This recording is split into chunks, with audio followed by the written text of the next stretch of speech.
नमस्कार दोस्तों आखिरकार प्रियंका गांधी के आगे गृह मंत्री अमित शाह को झुकना ही पड़ा और सिर्फ 25 दिन के अंदर उनकी मांग को भी मानना पड़ा। दरअसल दोस्तों मोदी सरकार ने वायनाड लैंडस्लाइड को गंभीर आपदा घोषित कर दिया है। ऐसा तब किया गया जब प्रियंका गांधी ने वायनाड से सांसद बनने के बाद अमित शाह से मुलाकात की, अपनी इस मांग को उनके सामने रखा था। 4 दिसंबर को प्रियंका गांधी के नेतृत्व में केरल के सांसदों का डेलीगेशन अमित शाह से मिला था और इसके 25 दिन के बाद 30 अगस्त को मोदी सरकार की तरफ से इसे स्वीकार कर लिया गया। गृह मंत्रालय की तरफ से केरल सरकार को एक लेटर भेजकर इसकी जानकारी दी गई है, जिसमें केंद्रीय कैबिनेट समिति की तरफ से कहा गया है कि वायनाड में जो लैंडस्लाइड हुई है उसमें कितना नुकसान हुआ है उसी के आधार पर कैटेगराइज्ड किया गया है और यह फैसला लिया गया है। हालांकि पैकेज यानी विशेष वित्तीय सहायता पैकेज कितना दिया जाएगा इसके बारे में कोई जानकारी नहीं दी गई है।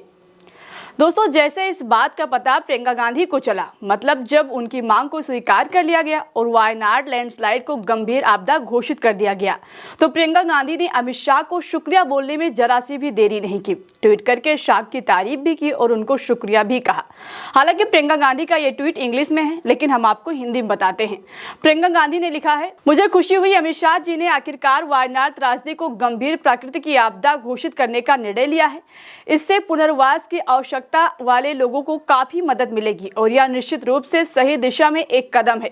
यदि इसके लिए पर्याप्त धनराशि भी जल्द से जल्द आवंटित की जा सके तो हम सभी आभारी होंगे। तो इस तरह से प्रियंका गांधी ने इस फैसले पर अपनी खुशी जाहिर की है, साथ ही गुजारिश भी की है कि इसका पैसा भी जल्द से जल्द केरल सरकार को दिया जाए। वायनाड की जनता के लिए प्रियंका गांधी की तरफ से ये पहला सबसे बड़ा तोहफा है।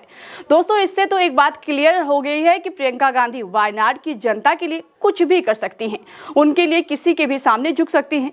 प्रियंका के लिए जनता बहुत मायने रखती है, क्योंकि इससे पहले अगस्त में केरल सरकार ने प्रधानमंत्री मोदी को पत्र लिखकर वायनाड लैंडस्लाइड को राष्ट्रीय आपदा घोषित करने की मांग की थी।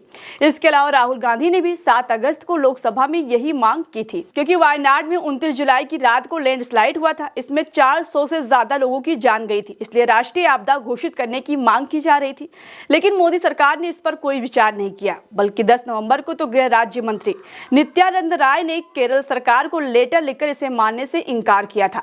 लेटर में कहा गया था कि एसडीआरएफ और एनडीआरएफ के मौजूदा दिशा निर्देश के तहत किसी भी आपदा को राष्ट्रीय आपदा घोषित करने का कोई नियम ही नहीं है। मगर जैसे ही प्रियंका गांधी वायनाड से उपचुनाव जीतकर सांसद बनी, तो इसके बाद अमित शाह से मुलाकात किया और उनके सामने इस मांग को रखा।